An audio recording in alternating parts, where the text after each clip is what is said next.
औज़ुबिल्लाहिमिनश्शैतानिर्रजीम बिस्मिल्लाहिर्रहमानिर्रहीम रब्बिश्रह ली सदरी व यस्सिर ली अमरी वहलुल उक़दतम मिन लिसानी यफ़क़हू क़ौली। ऐ मेरे रब, मेरा सीना मेरे लिए खोल दे और मेरे काम को मुझ पर आसान कर दे और मेरी ज़ुबान की गिरा भी खोल दे ताकि लोग मेरी अच्छी तरह बात समझ सकें। Chapter 5 linear inequalities and linear programming, बहुत इंपॉर्टेंट क्वेश्चंस मैंने डिस्कस किए हैं। एक्सरसाइज 5.3 है, क्वेश्चन नंबर 8 है। A dealer wishes to purchase a number of fans and sewing machine. एक डीलर है जो फ़ैन और सीविंग मशीन परचेज़ करना चाहता है। फ़ैन को एक्स से रिप्रेजेंट करेंगे और सीविंग मशीन को वाई से रिप्रेजेंट करेंगे। ए फ़ैन कॉस्ट, सबसे पहले यहाँ पे देखते हैं ये ही हैज़ ओनली 5760। ओनली जब भी आएगा, ओनली का मतलब लेस दैन और इक्वल टू होगा। सबसे पहले हमने देखना है कि इसके पास पैसे कितने मौजूद हैं। उसके पास पैसे हैं 5760, 5760 रुपये हैं to invest. And he has space of at most of for 20 items. वो कितने आइटम्स खरीद सकता है? 20 आइटम्स खरीद सकता है, यानी कि फ़ैन और सीविंग मशीन में ला के वो 20 आइटम्स खरीद सकता है। अभी मैं साथ साथ आपको बल्कि ये चाहूँगा कि आपको क्वेश्चन की जो स्टेटमेंट है वो समझा देता हूँ। Let X be the number of fans and Y be the number of sewing machine, जो कि मैंने आपको बता दिया था। ये मैक्सिमाइज़ हमने करना है इस फंक्शन को। अभी कहाँ से पता चलेगा? सबसे पहले जब भी आपने क्वेश्चन को स्टार्ट करना है तो मैक्सिमाइज़ इसमें से देखें या मिनिमाइज़ की स्टेटमेंट कहाँ पे आ रही है। मैक्सिमाइज़ ये लिखा हुआ है प्रॉफिट, तो अब हमने प्रॉफिट का वर्ड ढूंढना है। अगर मैक्सिमाइज़ है, ये मिनिमाइज़ है, उसके साथ जो दूसरा वर्ड अटैच होगा सबसे पहले उसको ढूंढना है, प्रॉफिट। तो प्रॉफिट कहाँ कहाँ पे आ रहा है उस चीज़ को देखना है। फिर अभी क्वेश्चन को एक्सप्लेन भी कर देता हूँ। A fan has profit of 22 rupees. Fan के लिए हमने क्या लिखा था? एक्स। अब 22 रुपीज़ प्रॉफिट है पर फ़ैन, तो फ़ैन को एक्स से रिप्रेजेंट किया और फ़ैन का एक फ़ैन का प्रॉफिट 22 रुपीज़ है। तो हमें नहीं पता कितने फ़ैन्स हैं, तो हमने एक्स उस सपोज़ किया हुआ है।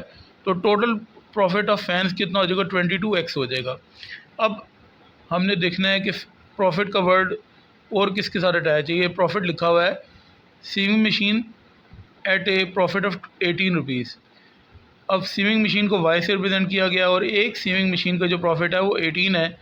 तो टोटल जो प्रॉफिट होगा सीविंग मशीन्स का वो 18y आ जाएगा। अब ये दोनों प्रॉफिट ऐड हो जाएंगे तो मैक्सिमाइज़, ये सबसे पहले आपने इस क्वेश्चन को अचीव कर लिया। अब आपने यहाँ पे जो मैंने दूसरी चीज़ बोली थी 5760, ओनली का मतलब लेस दैन और इक्वल टू, यहाँ पे लिख दिया 5760।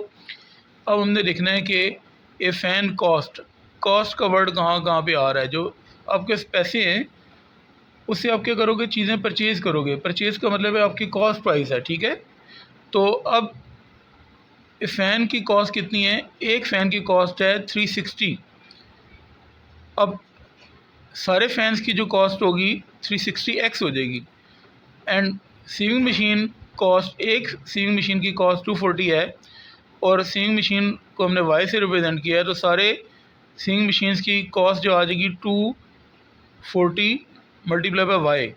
अब इस फैंस का कॉस्ट थी और ये सीविंग मशीन की कॉस्ट थी, ये प्लस किया, दोनों की कॉस्ट मिला के ये हमारे पास कॉस्ट आ जाएगी 5760। इससे ज़्यादा उसके पास पैसे नहीं हैं, ठीक है। ये फैंस और सीविंग मशीन दोनों की कॉस्ट ही आपके पास आ गई।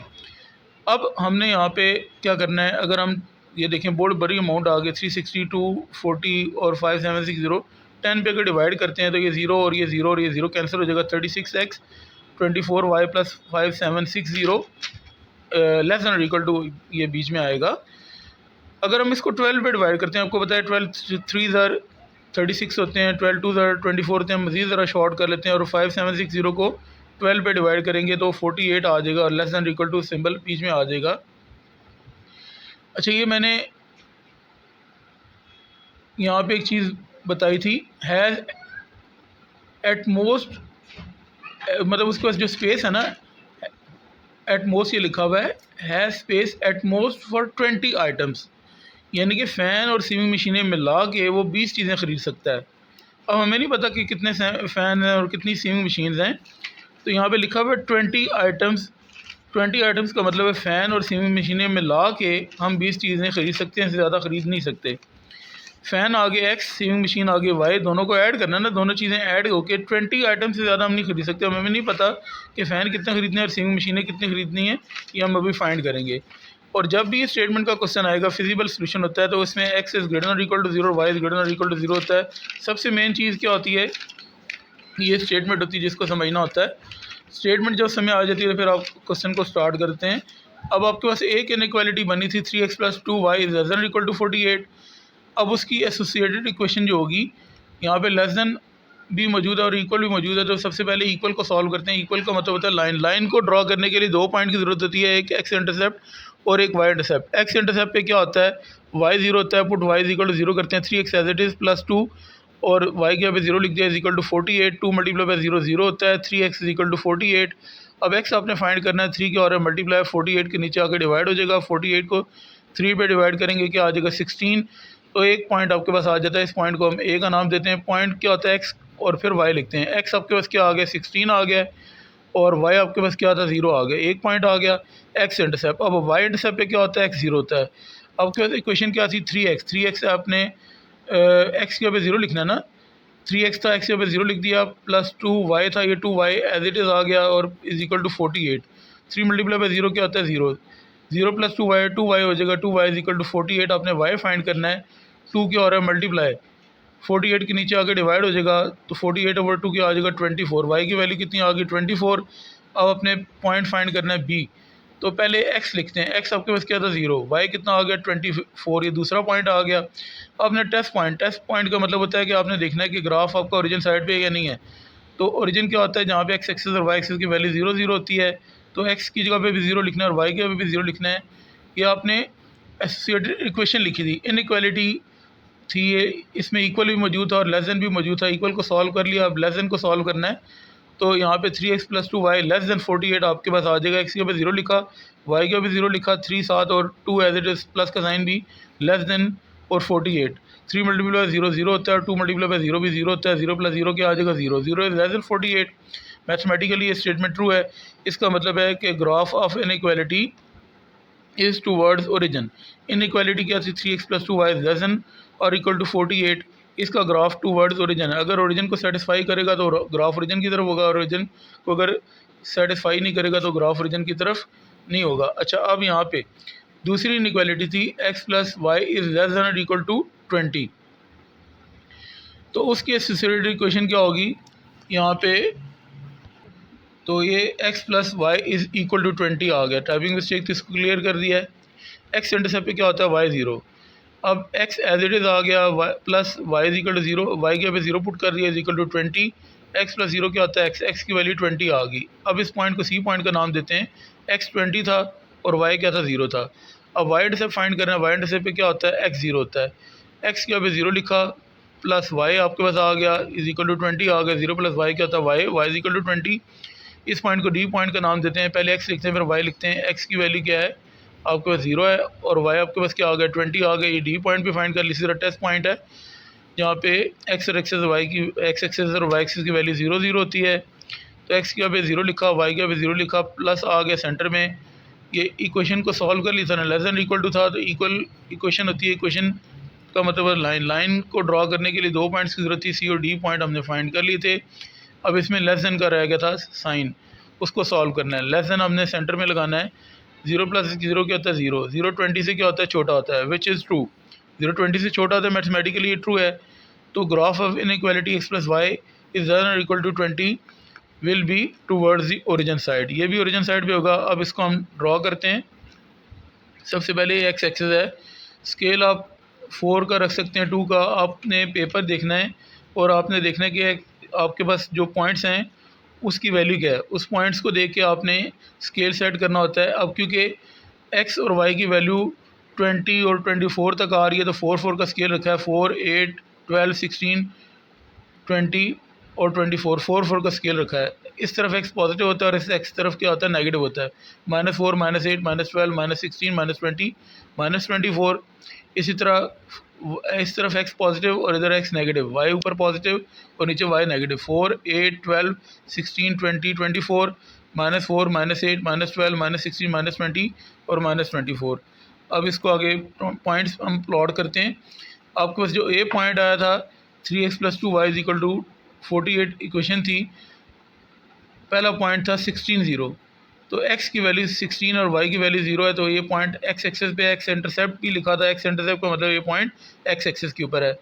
4, 8, 12 और 16, ये 16 0 ए पॉइंट हमने प्लॉट कर लिया। दूसरा पॉइंट था 0 और 24, यानी कि y की वैल्यू 24 है और यहाँ पे y इंटरसेप्ट भी लिखा था, अगर आपको याद हो। y इंटरसेप्ट का मतलब पॉइंट, तो ये y एक्सिस पे पॉइंट प्लॉट करते हैं 4, 8, 12, 16, 20 और 24, 0, 24। अब ये दोनों पॉइंट्स को आपने मिला दिया तो लाइन आ गई। मैंने क्या कहा था, इक्वेशन लाइन को रिप्रेजेंट करती है। लाइन पहली आ गई, उसको आपने ड्रॉ कर दिया, ग्राफ ओरिजिन की तरफ था, ठीक है, ये आपने याद रखना, साथ साथ मैं लिख रहा हूँ। अब जो दूसरी इनइक्वालिटी थी वो या इक्वेशन थी, उसको हम ड्रॉ करते हैं। पहले तो इक्वेशन लाइन होती है, लाइन को ड्रॉ करना है। x + y = 20 दूसरी लाइन थी, इसको ड्रॉ करते हैं। तो इसका जो पॉइंट था, एक तो पॉइंट सी था जो 20 और 0 था।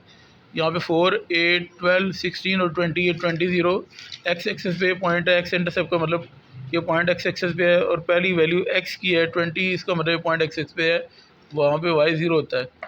अब इसमें डी पॉइंट था 0, 20 का मतलब ये देखें ना, ये वाई, ये एक्स और ये वाई एक्सेस पे होगा, और यहाँ पे वाई इंटरसेप्ट भी लिखा था, ये पॉइंट वाई एक्सेस पे है। 4, 8, 12, 16 और ये 20, 0, 20, ये आपने पॉइंट सी और डी ड्रॉ कर लिए। अब इनको ज्वाइन करते हैं।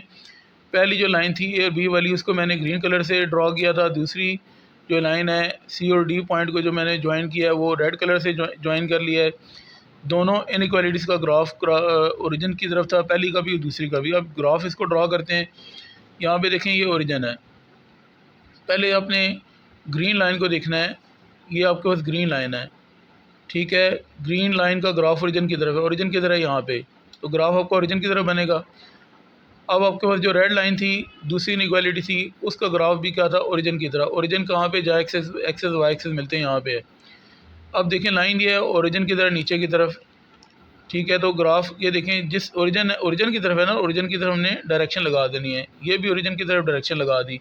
एक्स पॉजिटिव किधर होता है, राइट साइड पे आपने ये डायरेक्शन लगा दी। वाई पॉजिटिव किधर होता है, ऊपर की तरफ, तो ऊपर की तरफ डायरेक्शन लगा दी। अब ये चारों डायरेक्शंस को आपने फॉलो करना है। जिस तरफ ये चारों डायरेक्शन आ रही हैं उधर आपने शेडिंग करनी है। तो अब आपके सामने ये ब्लैक कलर में शेडिंग आ गई। अब आपने लाइन्स क्या करती हैं, लकीरें बोलती हैं, जैसे हम कहते हैं।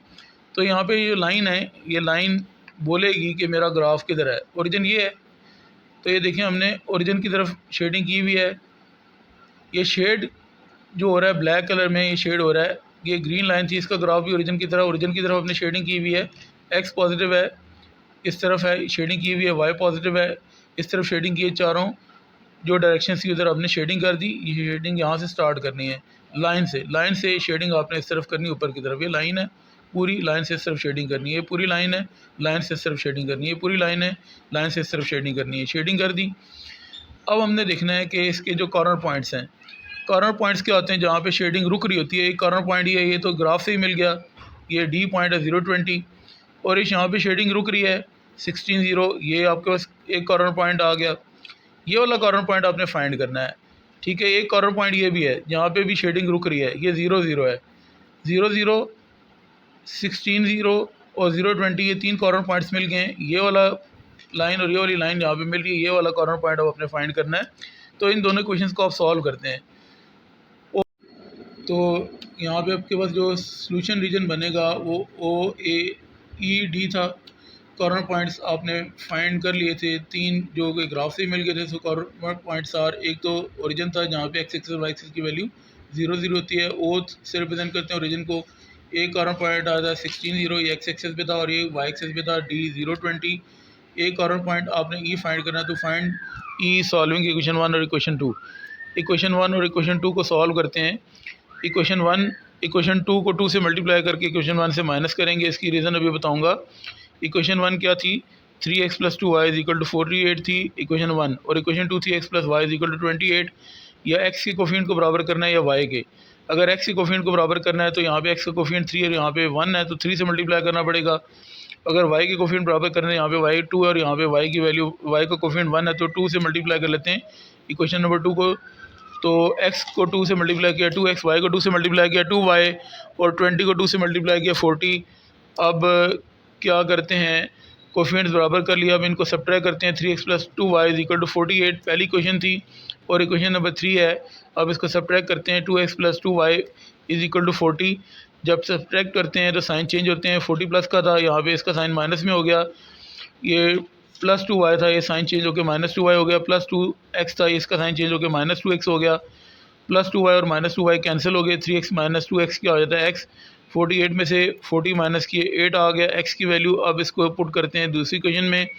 x + y = 20 था, x की जगह पे 8 लिखा प्लस y = 20। अब 8 यहाँ पे प्लस हो रहा है, इधर आके क्या हो जाएगा -20 - 8 y की वैल्यू कितनी आ जाएगी 12। तो ये आपने ई पॉइंट फाइंड कर लिया 8 और 12, सारे कॉर्नर पॉइंट्स आपने फाइंड कर लिए। तो ये कॉर्नर पॉइंट आ गए थे O00, A16 0, D020 और E था 812। ये सारे कॉर्नर पॉइंट्स आपने यहाँ पे लिखने हैं। 00, 16 0 A था, D020 था, जहाँ पे मर्ज़ी लिख लें। E आ गया था 812। अब आप क्या करते हैं, यहाँ पे जो फंक्शन था मैक्सिमाइज़ या मिनिमाइज़ क्वेश्चन में लिखा होगा वो फंक्शन आपने यहाँ पे लिखना है। फंक्शन को किसी क्वेश्चन में z से, किसी क्वेश्चन में f(x, y) से लिखा गया है। ये x है और ये y है। अब यहाँ पे पुट करेंगे, x की जगह पे 0 और y की जगह पे 0। 22 x की जगह पे 0 आ गया, प्लस 18 y की जगह पे क्या आ गया 0। 20 × 0 0 होता है, 18 × 0 0 होता है, 0 + 0 0 आ जाएगा। x की वैल्यू कितनी है 16 और y की वैल्यू 0 है। x की जगह पे 16 लिखा और y की जगह पे 0 लिखा।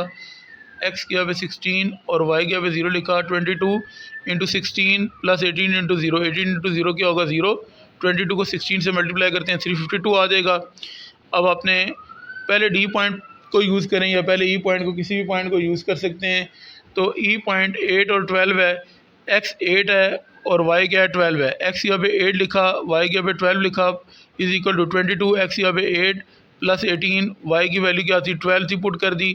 22 × 8 आपके पास आ जाएगा 176। 18 × 12 आ जाएगा 216। इन दोनों को ऐड करते हैं 392।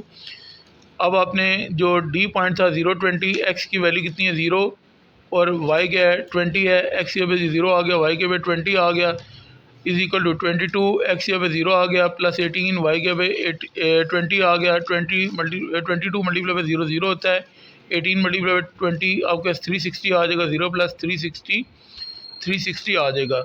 अब सबसे बड़ी वैल्यू क्या है आप देख सकते हैं, यहाँ पे 392 है।